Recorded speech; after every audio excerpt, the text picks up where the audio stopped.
What's up? In this video, we're going to be talking about the menu, which sits at the bottom left of your home screen. If you click this icon, it's going to open up the menu, which gives you an option for About, Interface, Updates, Bugs, Requests, and Messages. At the very bottom of the menu, you're going to see a number that indicates the current version of Motion that you have. So if you ever feel like you don't have the most recent update, just take a look at this number, and it'll tell you if you do or you don't. Next, let's take a look at the About screen. If you click inside, you're going to see just some credits for who built the tool, myself and my partner Kuhn. And if you'd like to visit mountmograph.com, you can click the logo. And if you'd like to uninstall the extension completely, click this uninstall button and you'll just have to confirm the uninstallation. It's a non-destructive kind of uninstallation, so if any of your projects had presets, effect controls, expressions, or anything that Motion created, they won't be changed and you'll still be able to use the projects. If you just don't want the extension anymore, go ahead and click this button. You can click the X in the top right corner to exit back to the menu, and we can talk about another screen. Let's take a look at the updates option. If you click inside here, we recommend turning on auto update. Otherwise, you're going to get a little message that just says there's a new update available. You'll have to install manually. This auto update system should be working pretty regularly as we push out updates for new tools and just improvements. And we recommend having this enabled. If you don't mind, we do want to kind of see how the tool is getting used. So there's some anonymous stats that get submitted, very basic stuff just about like how often a tool gets used, so we can see what tools we want to put effort into improving the most. So this is really helpful for us. If you don't want it on, feel free to turn it off. It is off by default. So go ahead and enable this and it would be a really awesome favor. Let's go ahead and exit back to the menu and we'll talk about another screen.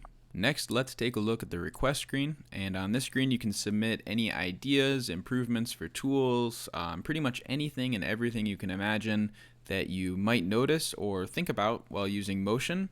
You can request the feature and we'll do our best to have that included in a future update.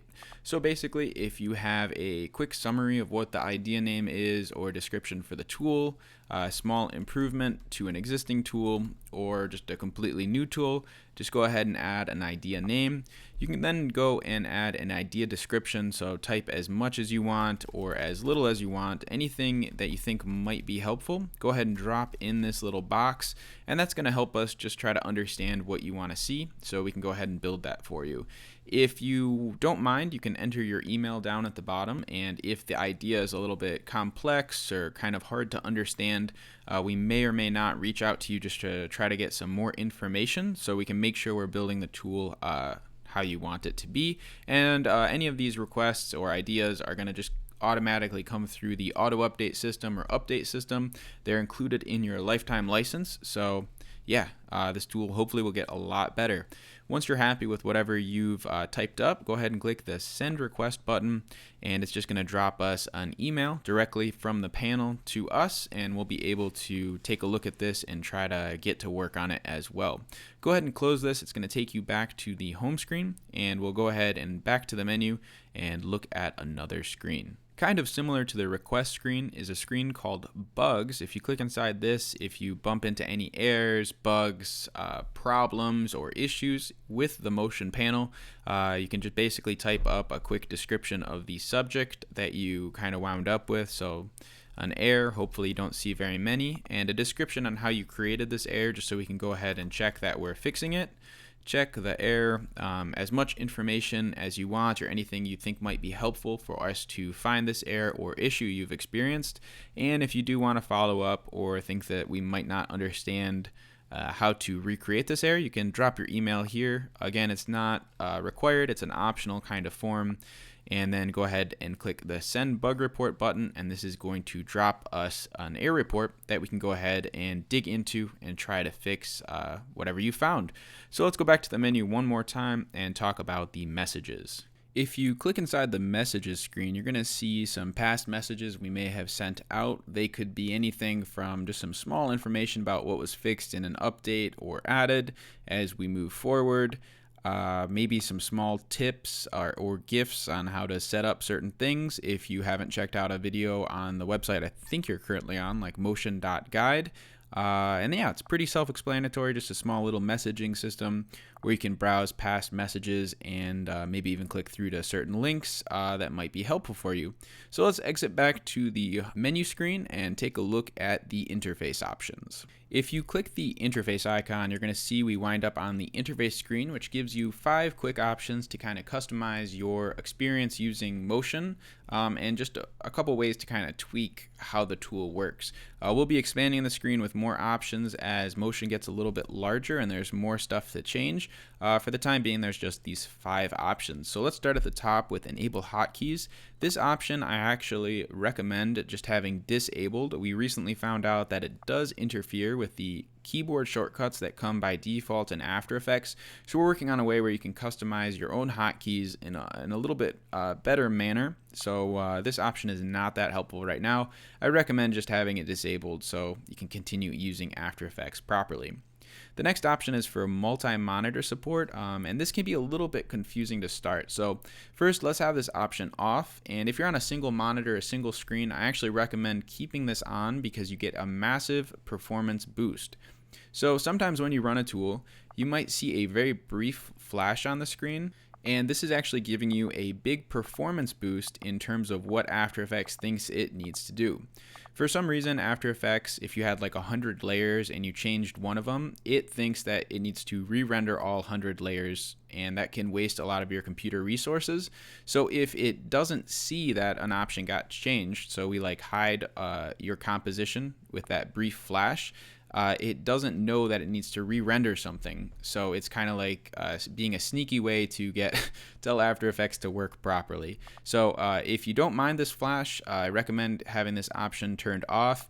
But if you're on a multi-monitor setup, this can interfere with your workspace, or if you just don't want to see a flash all day, I recommend going on over to your interface and just turning on multi-monitor, and then you won't see this flash anymore, but it might just work a little bit slower. You won't notice in this example because it just has no layers, but when you have a lot more layers to process, After Effects is just going to get slower when it thinks it needs to visually re-render everything in your composition. So if you're on a multi-monitor system or setup or workspace, just turn this option on. It'll disable the flash. Some of the things might process just a little bit slower, but unfortunately there's nothing we can do about that. That's just how After Effects works. If you can get away with using a single monitor, just have this option turned off, and you're going to be working in the future with just really quick actions, and After Effects won't know it needs to re-render stuff. So let's take a look at this Show Tooltips option. If you have this option enabled, we're going to get another option that pops up called Tooltip Timeout. This is in milliseconds, so 1500 is 1.5 seconds. And just when you hover over certain tools, it might pop up a small description kind of telling you just what that tool does. And once you're more comfortable with the interface, I recommend just going ahead and turning this option off, just so you don't have to see that little yellow pop-up. The next option we're going to talk about is the Show Focused Indicator. I like to keep this option on by default, and just when you run any of the focus tools, you'll get this small little border layer that pops up. It's a guide layer, so if you render the composition with this little outline showing, it's not going to show up in your final render because it's a guide layer. And yeah, it's just a visual indicator in your composition as well as your timeline that kind of just tells you, hey, you're focused.